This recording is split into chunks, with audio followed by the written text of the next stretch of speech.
రెడ్డి గారు నమస్కారం. నమస్తే అండి, చెప్పండి సార్. రెడ్డి గారు బాగున్నారా? శ్రీకాంత్ రెడ్డి గారు. అవును. ఓకే ఓకే 1 ఇయర్ అయిందంటుంది సార్ కలుసుకోక. అవును. 1 ఇయర్ అవుతుంది. యాక్చువల్గా శ్రీకాంత్ రెడ్డి గారు ఈ ప్రాంతంలో ఒక ప్రోగ్రెసివ్ రైతు. ఒక 70 ఎకరాలలో వారు మల్టీ క్రాప్ని అంటే వేయటం అనేది జరుగుతుంది. వివిధ పంటలు శనగ కానివ్వండి, కంది కానివ్వండి, మొత్తం పత్తి కానివ్వండి, వరి అండ్ మిర్చి. ఈ ప్రాంతంలో ఒక ప్రోగ్రెసివ్గా ఇన్నోవేటివ్ ఫార్మింగ్ అనేది చేయాలనే తపనతోటి హైదరాబాదులో ఉన్నా కానీ ఇక్కడ మంచి అగ్రికల్చర్ మీద మంచి ఇంట్రెస్ట్ తోటి వారు చేస్తూ ఉన్నారు. గత 4 సంవత్సరాల నుంచని నాకు సార్ బాగా పరిచయం. ఆర్పిఎస్ కూడా తను అంటే పత్తిలో వివిధ పంటల్లో కూడా వాడటం అనేది జరిగింది. దాని రిజల్టు ఏ రకంగా ఉంది, అసలు ఆర్పిఎస్ రిజల్ట్ ఏం గమనించారు, రెడ్డి గారి మాటల్లో మనం ఒకసారి విందామండి. చెప్పండి రెడ్డి గారు, ఆర్పిఎస్ని అంటే మీరు వాడుతూ ఉన్నారు, దీని రిజల్ట్ ఏ రకంగా మీరు గమనించారు సార్? మేము ఆర్పిఎస్ వచ్చేసి ఫస్ట్ విత్తన శుద్ధికి స్టార్ట్ చేసామండి, సీడ్ ట్రీట్మెంట్ కోసము. ఓకే. ఫస్ట్ కాటన్ స్టార్ట్ చేసాము. స్టార్ట్ చేసిన తర్వాత మొత్తం స్టార్ట్ చేయలేదు, ఒక 5 ఎకరాల్లో చేసాము. ఓకే. డిఫరెన్స్ చూద్దామని చెప్పేసి. ఓకే. ఫస్ట్ మేము అబ్జర్వ్ చేసింది ఏంటంటే జర్మినేషన్ బాగా వచ్చింది. ఓకే. నార్మల్గా వేసిన దానికి సీడ్ ట్రీట్మెంట్ చేసి వేసిన దానికి జర్మినేషన్ చాలా డిఫరెంట్ ఉంది. ఓకే. నెక్స్ట్ మొక్కలు కూడా చాలా యాక్టివ్గా పెరిగాయి. ఓకే. గ్రోతింగ్ బాగుంది, గ్రీనిష్ బాగుంది. ఓకే. సో ఎక్కువగా న్యూట్రియంట్స్ బాగా స్ప్రే చేసి ఎంత బాగా పర్ఫెక్ట్గా వస్తుందో అంత పర్ఫెక్ట్గా వచ్చింది. ఓకే.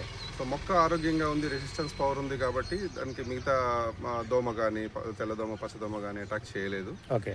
సో గ్రోతింగ్ బాగా ఉంది. ఓకే. క్రాప్ హీల్డింగ్ కూడా నార్మల్ది 10-11 అట్లా వస్తే ఇది 14-15 క్వింటాల వరకు వచ్చింది. ఓకే.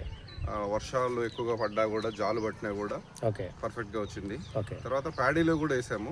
Okay sir. ప్యాడీలో కూడా సేమ్ జర్మినేషన్ బాగా వచ్చింది, పిలక శాతం బాగా ఉంది, మొక్క బాగా బలంగా వచ్చింది. ఓకే.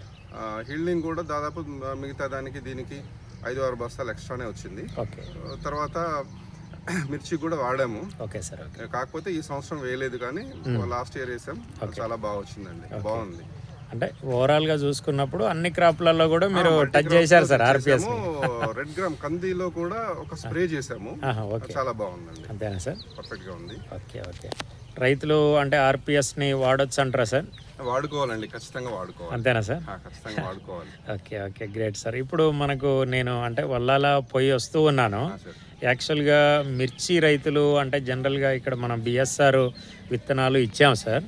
ఈ ప్రాంతంలో మీరు కూడా ఒకసారి తెలుసుకోండి. అక్కడ దాదాపు వాళ్ళందరూ కూడా 30-35 క్వింటాలు ఎకరానికి వచ్చే విధంగా వాళ్ళు ఈ సంవత్సరం పండించడం అనేది జరిగింది.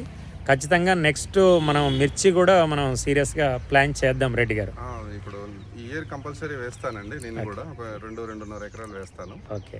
విత్తనం మరి ఏం సెలెక్ట్ చేసుకోవాలనుకుంటాను సార్? మీరు చేసిన విత్తనమే సెలెక్ట్ చేస్తానండి. బాగుంది, ఆల్రెడీ వీడియోస్ కూడా చూసాను, ఫీడ్బ్యాక్ కూడా తీసుకున్నాను.